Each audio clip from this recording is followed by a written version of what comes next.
Chapter 4. The Carew Murder Case. Nearly a year later, in the month of October, 18-something, London was startled by a crime of singular ferocity, and rendered all the more notable by the high position of the victim. The details were few and startling. A maidservant living alone in a house not far from the river had gone upstairs to bed about 11. Although a fog rolled over the city in the small hours, the early part of the night was cloudless, and the lane, which the maid's window overlooked, was brilliantly lit by the full moon. It seemed she was romantically given, for she sat down upon her box, which stood immediately under the window, and fell into a dream of musing. Never, she used to say, with streaming tears, when she narrated that experience, never had she felt more at peace with all men, or thought more kindly of the world. And as she so sat, she became aware of an aged and beautiful gentleman with white hair drawing near along the lane, and advancing to meet him another and very small gentleman, to whom at first she paid less attention. When they had come within speech, which was just under the maid's eyes, the older man bowed and accosted the other with a very pretty manner of politeness. It did not seem as if the subject of his address were of great importance. Indeed, from his pointing, it sometimes appeared as if he were only inquiring his way. But the moon shone on his face as he spoke, and the girl was pleased to watch it. It seemed to breathe such an innocent and old-world kindness of disposition, yet with something high, too, as of a well-founded self-content. Presently her eye wandered to the other, and she was surprised to recognize in him a certain Mr. Hyde, who had once visited her master, and for whom she had conceived a dislike. He had in his hand a heavy cane, with which he was trifling, but he answered never a word, and seemed to listen with an ill-contained impatience. And then, all of a sudden, he broke out in a great flame of anger, stamping with his foot, brandishing the cane, and carrying on, as the maid described it, like a madman. The old gentleman took a step back, with the air of one very much surprised and a trifle hurt, and at that Mr. Hyde broke out of all bounds and clubbed him to the earth. And next moment, with ape-like fury, he was trampling his victim underfoot and hailing down a storm of blows, under which the bones were audibly shattered and the body jumped upon in the roadway. At the horror of these sights and sounds, the maid fainted. It was 2:00 when she came to herself and called for the police. The murderer was gone long ago, but there lay his victim in the middle of the lane, incredibly mangled. The stick with which the deed had been done, although it was of some rare and very tough and heavy wood, had broken in the middle under the stress of this insensate cruelty, and one splintered half had rolled in the neighboring gutter, the other, without doubt, had been carried away by the murderer. A purse and a gold watch were found upon the victim, but no cards or papers, except a sealed and stamped envelope, which he had been probably carrying to the post, and which bore the name and address of Mr. Utterson.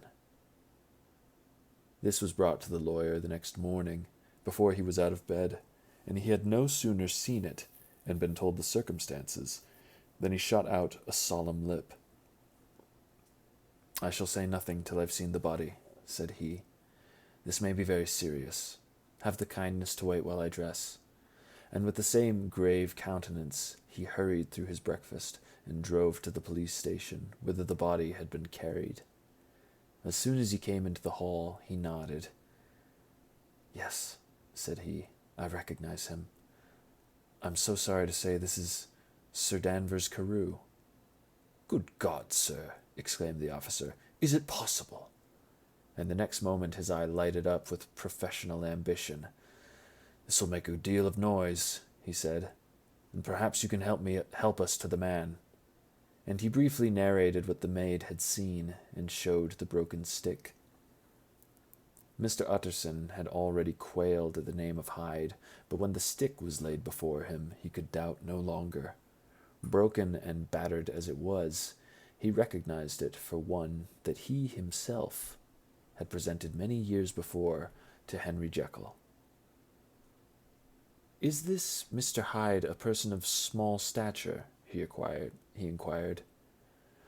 "Particularly small, and particularly wicked-looking, is what the maid calls him," said the officer. Mr. Utterson reflected, and then, raising his head, "If you will come with me in my cab," he said, "I think I can take you to his house." It was by this time about 9 in the morning, and the first fog of the season. A great chocolate-covered pall lowered over heaven, but the wind was continually charging and routing these embattled vapors, so that as the cab crawled from street to street, Mr. Utterson beheld a marvelous number of degrees and hues of twilight. For here it would be dark, like the back end of evening, and there would be a glow of a rich, lurid brown, like the light of some strange conflagration. And here, for a moment, the fog would be quite broken up, and a haggard shaft of daylight would glance in between the swirling wreaths. The dismal quarter of Soho, seen under these changing glimpses, with its muddy ways and slatternly passengers, and its lamps, which had never been extinguished or had been kindled afresh to combat this mournful reinvasion of darkness, seemed, in the lawyer's eyes, like a district of some city in a nightmare. The thoughts of his mind, besides, were of the gloomiest dye, and when he glanced at the companion of his drive, he was conscious of some touch of that terror of the law and the law's officers, which may at times assail the most honest. As the cab drew up before the address indicated, the fog lifted a little and showed him a dingy street, a gin palace, a low French eating-house, a shop for the retail of penny numbers and twopenny salads, many ragged children huddled in the doorways, and many women of many different nationalities passing out, key in hand, to have a morning glass. And the next moment the fog settled down again upon that part, as brown as umber, and cut him off from his blackguardly surroundings. This was the home of Henry Jekyll's favourite, of a man who was heir to 250,000 sterling.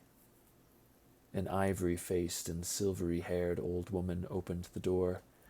She had an evil face, smoothed by hypocrisy, but her manners were excellent.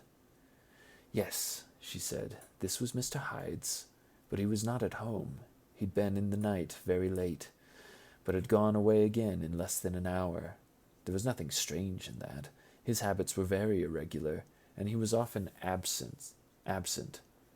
For instance, it was nearly 2 months since she'd seen him till yesterday."